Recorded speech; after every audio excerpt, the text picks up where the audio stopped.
Hello, I am Amy Nesdahl. I am here with Claudia Kersting, and I'm very excited to learn a few things about summer solstice from Claudia tonight. Claudia is someone I have known for her whole life, since she was a wee babe.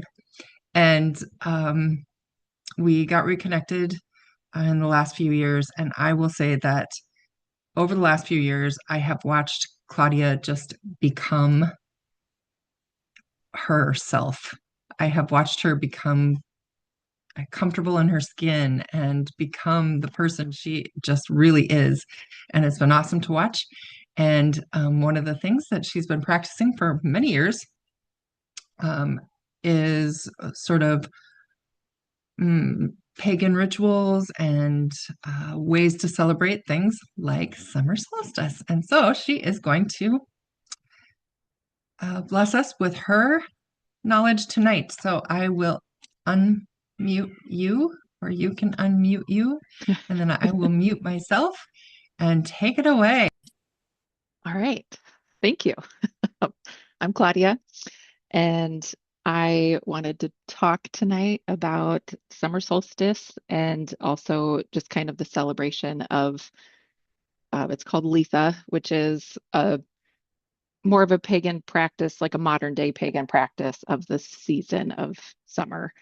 Um, I have been intentionally practicing and kind of refining what I do for about 6 to 7 years. And when I really think about it, I've been doing these things my entire life, but didn't really have the vocabulary for it or the knowledge of why we did certain things. Um, and summer is my least favorite season. And so it has become one that I really try to be intentional with now because I love the abundance of summer. I don't like the heat and the sunlight. I like I like dark at night, but so this year for some reason I'm very excited about celebrating the summer season. So that's why I wanted to share it with everyone. Um, Things have really shifted in my life over the past few years of intentionally doing things through the different seasons. And not that it fixes anything by any means, but by intentionally doing things you might be doing anyway, it really kind of helps bring a little more happiness, a little more whimsy into your life, and kind of makes the heavier stuff that life has a little easier to get through.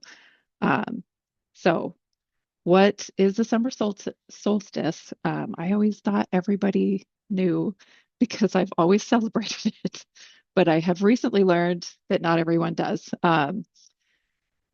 Summer solstice happens every year without fail, always between like June 20th to June 22nd. This year it's happening on June 21st, and it is when the Earth is tilted. Since I'll back up, since we are in the northern hemisphere, during the summer, the Earth is tilted towards the sun, and so the sun rises and sets on the solstice at the furthest highest point, the northest point, which is not a word, the farthest north. And so it also has the shortest nighttime. I realized when I was explaining this to my son, I kept saying it's the longest day of the year. And he's like, well, what do you mean? Because there doesn't every day have 24 hours? I'm like, oh, I need to explain it that yes, it's the same amount of hours, just the amount of daylight and sun that we have is the longest. Um, and with the turning of the seasons, just like with the winter solstice, when it's the darkest day of the year with the least amount of sunlight, after this point, it starts to get shorter and shorter and shorter as we go through the summer season into fall into winter. Um, and so with this is in conjunction is how we celebrate Litha, which is honoring the power of the sun and celebrating your brightness within and your inner strength celebrating the things in your life that has accomplished. If you're a gardener, it's a good time to celebrate the abundance of food you're growing or herbs that have grown. Even if you're not, just the abundance of things in life, physically and inside that you have worked on. It is nice to take this time with the sun bright because it does give us vitamin D and makes us happy. Um, and in conjunction with that, is to celebrate yourself, um, as well as the abundance that it does bring to life. Because even though I do love the winter and wrapping up and being in the darkness, we have to have the sun because it brings life. Um, and there is a story that goes along with Litha that well, not so much with Litha, with the summer solstice, but it is a pagan rooted story. That also its conjunction with the winter solstice, and it is the battle of the Oak King and the Holly King. And I love this story because I love folklore. So I bring it into my practice and teach my son about it as well. Um, so the story goes well, I should say there's different versions. The one that I remember the most is you can basically think of it as two brothers, the oak tree and the holly bush. Um, they can't necessarily live together. I guess in my region in Iowa, they don't live together, and I honestly I don't know where the people have holly bushes if oak trees can also live, but regardless, they are they can't really live together in peace and harmony. So they're always kind of battling it out, but also it's just the duality that they have. And all season from, I'll start with summer solstice. Let's say that's the day that they have their battle. The oak king loses and the holly king rises. So that is why the days start to get shorter and winter comes because the Oak King is dying down and the Holly King is rebirthing, and he comes to bloom at winter solstice when the Oak King comes to battle, wins, and then the Holly King will start to die down where the Oak King starts to flourish and then blooms at summer solstice. I sometimes think it should be opposite since it's like the height of summer. And when you look at the actual trees that are here, they're just starting to bloom and reach their fullness. But it does also make sense when you think of the turning of the seasons. But I just love that story. So I did want to share that. So with celebrating through the season, I this is something I've done my whole life because my grandma, my great aunts, my regular aunts, my mom, um, all were gardeners and crafters. So gardening I have really gotten into, and with the growing season, um, especially on the solstice, I like to harvest things the night before, and mostly so they don't get sun drenched, but I harvest them the night before and then I can use them on the solstice and then for the rest of the summer. I still harvest through the summer season. Obviously, you have to because things grow. But I do intentional work that way. And if I do forget the night before, then in the morning, I will go harvest it quick. Because as many people, or actually as I have learned, but I'm sure people knew this before I learned on my own, if you do harvest things midday, it can wilt because it's high drenched in the sun. So harvesting in the morning or in the night or evening when the sun is low, then things kind of stay a little bit longer, especially with herbs. They get really wilty if you get them in the hot sun. Um, this year, I have been practicing a little bit more with some teas that I want to make. Sun tea is a really easy thing to do, even without herbs you grow, just to put it out in the sun to have the sun bless it, but also warm it. And sun tea was something we made all through summer. And when I learned that when you just put a little bit of intention in it, it can taste a little better as well. Maybe not, but to me it does. At least when I do that, you can either put a blessing in it or a prayer on it and set that out. And you can use it for special occasions or just whenever you want. I have not made lemonade this way. I had another friend tell me today that they sometimes just make, I mean, they call it flavored water, which I assume would just be fruit or something set out in the sun. But they did warn if you do that to not leave it out all day because it can start to ferment and get gross. So they said they just do it like in the morning, and then they drink it throughout the day. But I thought that was really cool too. Um, and let's see, I did forget with the season of Litha in like the wheel in the wheel of the year, we celebrate the solstices, the equinoxes, and then the midpoints between. So summer to me truly goes through September until the fall equinox. And it does in the wheel of the year as well, but there is a midpoint called Lunasa. And so that is like a harvest festival, the beginning of the end of harvest. And so I really try to keep my summer abundance and celebrating that within the rest of June, all of July, because it's the beginning of August that that next one is.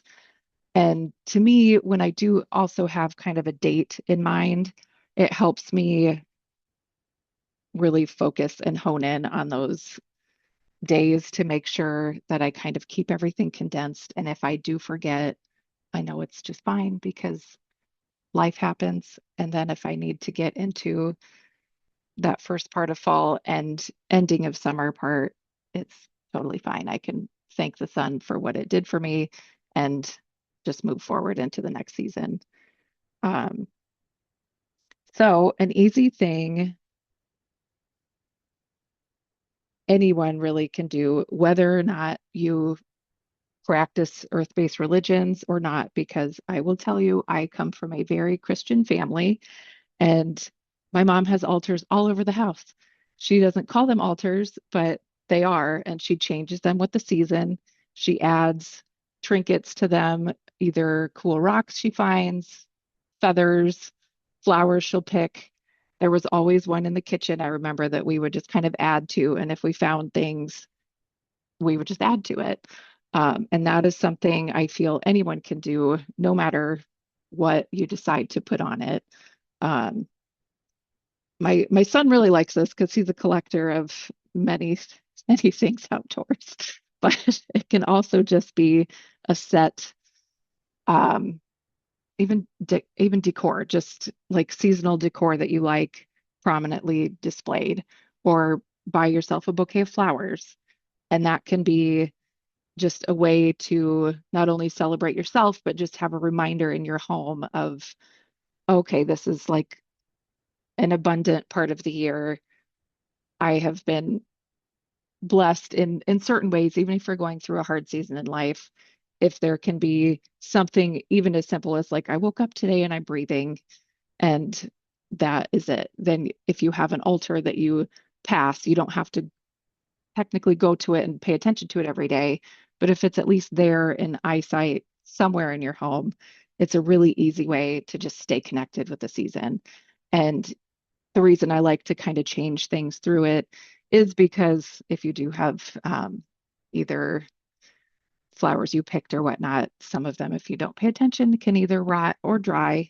And so you just want to make sure to pay attention to that and change it as needed. And I am starting to get into looking into color association with things more. Um, I As an artist, I like the pottery that I make. I usually shy away from bright colors and I do more earthy tones because that's normally what I really like. But lately, I've really, hence my bright shirt, my bright earrings, um, I've really felt like I need to maybe embrace color a little bit more in different areas. And color is not something I have done a whole lot. So I thought summer would be a great time to start because everything's bright. And a good color associated with the solstice and with Litha is yellow. And any, for me, I know there can be textbook ways that you'll find that's kind of a I they vary depending on what publication you read. So to me, I really just tried to think of summer, what colors come to mind. For me, it's yellow, bright oranges, bright colors of all kinds, pinks, blues, purples, bright green. And so anything colorful you can add as clothing that you wear every day. You can add something to your altar. Pick, if you're a coffee drinker, you could pick a bright colored mug. Um, anything, a day that you think of it, if there's a color that you're really thinking, I don't know, would help you get through the day, or just that seems bright and fun of how you're feeling inside, or if you need a little pick me up. Um, I'm trying it out. So far, it's been good. It feels strange, but it's not bad. Um, and if it does feel weird, then I just either change if I'm wearing a color that I'm not feeling after a while, or I'll just power through for the day and change it up the next day. Um, Other things that I have on my altar, in the home altar, I usually tried so hard to shy away from um, the silk flowers. My grandma had silk flowers everywhere, and for a while I hated them, but now I really love them because they can be lovely. And so if I don't have real flowers, I have silk flowers in a bouquet that I exchange, or not exchange, I change out for every season. And so my summer one I change the background in it and other things on. So it is sunflowers, and then I change like the greenery in it as the seasons go through. Um, I keep fresh herbs that I pick, like the first picking of the season, I will put my the very first leaf on my altar for each herb that I pick. I don't do that for the fruit and vegetables because I don't want to waste them.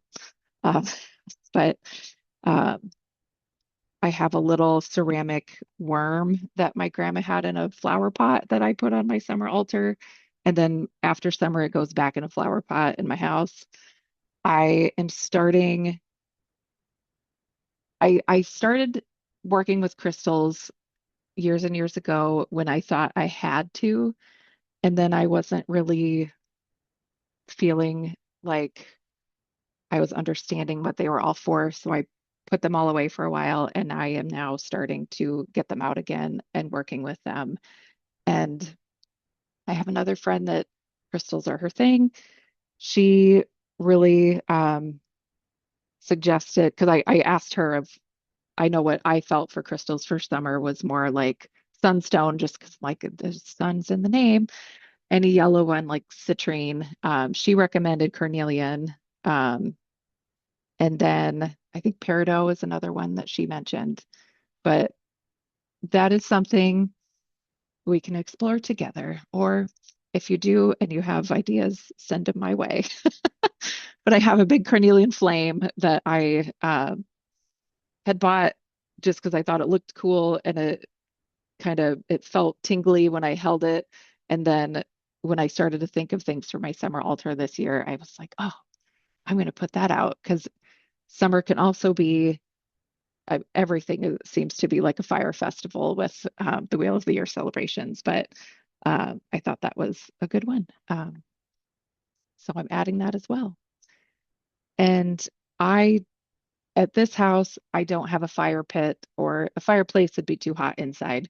But if you do have a fire pit outside, I think naturally people in the summer have fires outside anyway, but like fire pit time in the evenings is wonderful to do through the summer. And that can be an easy intentional thing as well, just to either bring a little sunlight into the dark as you sit there, or just in general. For me, sometimes fire can really mean it can be connection, in my opinion, but it can also be, maybe a celebration of abundance a little bit because it does have to cook your food. So there's that aspect that you could look at as well. But those types of things, if there's summer only things that you do, really look at what you're doing them for. If it is just because you really like it, that's absolutely wonderful. That means that it's an intentional thing that you do in your life because it makes you happy. And that's all it really needs to be. Um, a good time during the summer solstice and through the season, but especially on the solstice, is to sit. If you do get up early and want to sit with the sunrise, you totally can, or sunset, or even 5 minutes anytime during the day on the solstice. Sit out in the sun, feel the warmth on your body, reflect on your life, really think about what can be celebrated, what should be celebrated in your life that maybe you're not bringing enough attention to.